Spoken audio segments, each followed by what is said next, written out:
Hello and welcome to a very special DIY mode sewing tutorial. In this video I will show you how to sew t-shirt Kimi. Kimi is the very first DIY mode clothing pattern.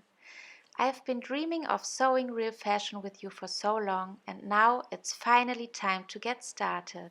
Kimi is a basic t-shirt, which means that the style is very simple and classic. So a normal, well-cut t-shirt which shouldn't be missing in any wardrobe. But it is also a basic pattern to me because you can change the look of Kimi by playing with the length. On the chest and sleeves, Kimi is cut figure close. On the belly, it sits loose.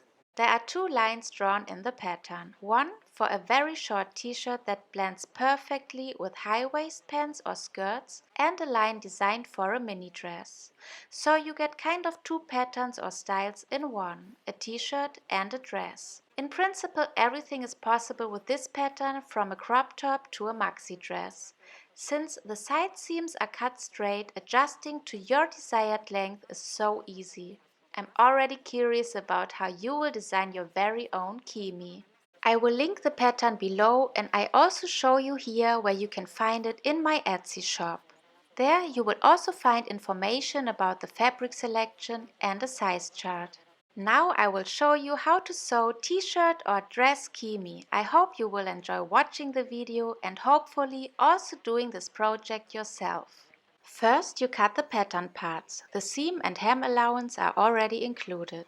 The two main parts for front and back are cut on the fold. The sleeve we need 2 times and the collar once. Now you can transfer the markings marked in the pattern. At the collar piece it is the middle back, the right shoulder and the front middle. On the sleeve it is the upper middle or the point that comes to the shoulder seam, and then the marks for the front and the back. Transfer these marks also to the second sleeve. The corresponding markings on the two main parts you now mark as well, on both armholes, on the front and on the back. The first seam is the shoulder seam. Place the two main parts right sides touching on top of each other and pin the shoulders together. I am sewing the seam with a serger. The seam allowance is adapted to the stitch of a serger. If you do not have a serger, you should sew only presser foot wide, so less than 1 cm, and choose an elastic stitch. Press the seam allowance into the back so the seam allowance lays flat on the shoulder. The next steps can be prepared together. Close the two side seams in the same way as the shoulder seams. Lay the narrow edges of the collar right sides facing and sew them together. Close the short, straight side of both sleeves the same way, right sides facing, and stitch them together. Now you can iron the side seams into the direction of the back.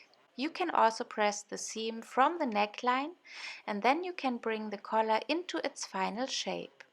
You do that by folding it all the way around with the seam inside, so left sides facing, and then work out the edge nicely.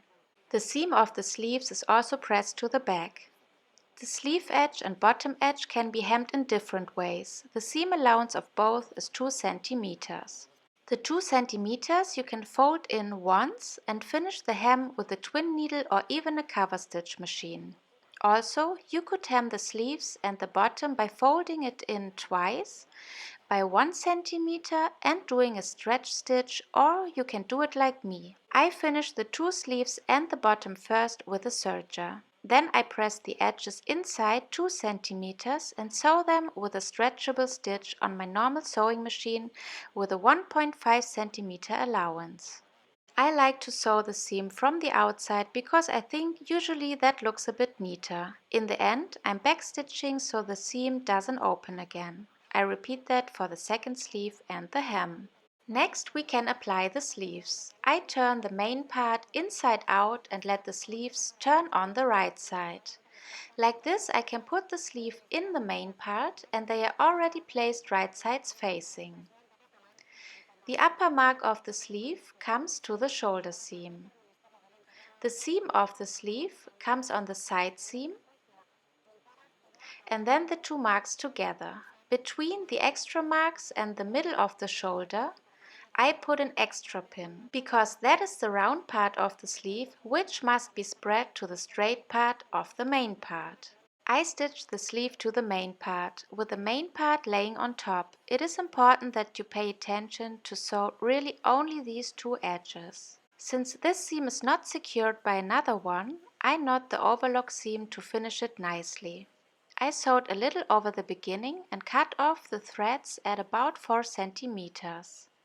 Now I'm looking for the two threads that are coming from the above needles. They run very straight and next to each other. I have even used a different color for it, so you can see that very well.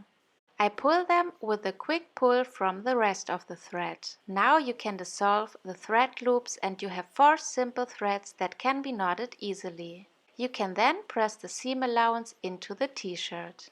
To attach the collar, we need to mark the front and the back center of the neckline. For this, you just pull the t-shirt apart and put the two shoulder seams on top of each other, so you can mark the center front and the center back with a pin. Now we pin the collar to the foreseen positions. The markings are helping us. The collar seam comes to the left shoulder, the middle mark to the right shoulder, and then the front and the back center together. While sewing, you have to pull the collar a bit so it fits exactly on the neckline. I finished the seam again by knotting it, and also this seam should be ironed flat. With the last seam, you can now stitch down the seam allowance or overlock seam. You definitely need to choose an elastic stitch for this seam so the head will fit through later. The seam comes just next to the collar but on the main part. I start on a shoulder seam and finish this seam by backstitching when I sewed all around the neckline. And now t-shirt or t-shirt dress Kimi is done. I hope you like the sewing instructions and that you either have just successfully sewn your own t-shirt or dress together with me, or now you really feel like trying this project. Show me your finished work on Instagram by using the DIY mode hashtag and tag me in the picture so I can find it easily. Please let me know in the comments which pattern you would like to DIY with me next. I'm happy if you subscribe to my channel and join me again in my next video. Until then, I wish you all the best. Bye!